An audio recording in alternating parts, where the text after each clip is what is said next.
નમસ્કાર.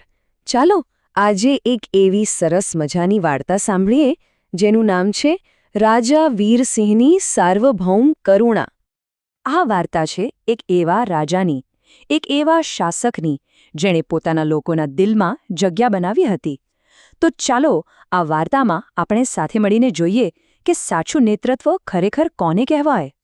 તો આપણી આ વાર્તાના જે મુખ્ય પાત્ર છે એ છે રાજા વીરસિંહ. ચાલો જાણીએ કે એમનું રાજ કેવું હતું અને લોકો એમને આટલો બધો પ્રેમ કેમ કરતા હતા. જો રાજા વીરસિંહ એટલે માત્ર એક શાસક જ નહીં, પણ પોતાની પ્રજા માટે એક પિતા જેવા હતા. એમની દયા અને ન્યાયના કિસ્સા તો એટલા મશહૂર હતા કે લોકો એમને લગભગ ભગવાન જ ગણતા. એમનો બસ એક જ ધ્યેય હતો કે એમના રાજ્યમાં કોઈનું પણ દિલ દુઃખી ન રહેવું જોઈએ. હવે અહીંથી વાર્તામાં એક બહુ જ રસપ્રદ વળાંક આવે છે. રાજાના મનમાં એક વિચાર આવ્યો.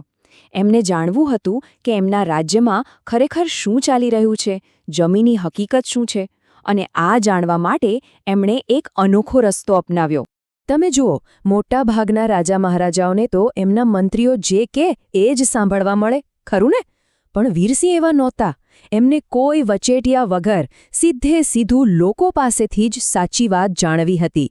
અને એટલે જ એમણે સાવ સાદા કપડાં પહેર્યા અને રાતના અંધારામાં એકલા જ નીકળી પડ્યા. વિચારો, કોઈ સૈનિક નહીં, કોઈ રક્ષક નહીં, બસ એક સામાન્ય માણસ બનીને હકીકત શું છે એ જોવા. અને આ જ મુસાફરીમાં કંઈક એવું બન્યું જેણે રાજાના દિલને હચમચાવી નાખ્યું. એક એવી ઘટના જેણે એમના આખા રાજની દિશા જ બદલી નાખી. રાજા ફરતા ફરતા એક ગરીબ ખેડૂતના ઝૂંપડા પાસે પહોંચ્યા અને ત્યાં એમણે શું જોયું કે ખેડૂત અને એની પત્ની એકદમ ખુશીથી સૂકો રોટલો ખાઈ રહ્યા હતા. હવે આ જોઈને રાજા તો વિચારમાં જ પડી ગયા કે ભાઈ, ખાવામાં ખાલી સૂકો રોટલો છે, છતાં ચહેરા પર આટલો આનંદ, આટલો સંતોષ, આવું કઈ રીતે બની શકે? રાજાથી રહેવાયું નહીં. એમણે સીધું જ પૂછી લીધું કે ભાઈ, તમારી પાસે તો કંઈ નથી, તમે આટલા ગરીબ છો છતાં આટલા ખુશ કઈ રીતે રહી શકો છો? આજ તો એ સવાલ હતો જેનો જવાબ શોધવા રાજા નીકળ્યા હતા. અને ખેડૂતે જે જવાબ આપ્યો એ સાંભળીને તો રાજા સ્તબ્ધ થઈ ગયા. ખેડૂતે કહ્યું, અમારા રાજા બહુ સારા છે, એ અમારું ધ્યાન રાખે છે, અમારું રક્ષણ કરે છે, એટલે બસ અમે અમારી મહેનત કરીએ છીએ અને ખુશીથી જીવીએ છીએ. વિચારો, એ માણસની ખુશીનું કારણ પૈસા નહોતા, પણ પોતાના રાજા પરનો ભરોસો હતો. આનાથી મોટો પુરસ્કાર કોઈ શાસક માટે શું હોઈ શકે? આ શબ્દો સાંભળીને રાજા વીરસિંહનું હૃદય ભરાઈ આવ્યું. એમની આંખોમાં પાણી આવી ગયા. એમને એ દિવસે સમજાયું કે એમની અસલી તાકાત મોટા મોટા મહેલોમાં નહીં, પણ લોકોના આ વિશ્વાસમાં છે. અને એમને એ પણ સમજાયું કે હજુ તો આ વિશ્વાસને લાયક બનવા ઘણું બધું કરવાનું બાકી છે. પણ રાજા વીરસિંહ માત્ર ભાવુક થઈને બેસી રહે એવા નહોતા. એમણે આ અનુભવને એક મોટા બદલાવનું કારણ બનાવવાનું નક્કી કર્યું. એમણે તરત જ શાહી હુકમ બહાર પાડ્યો.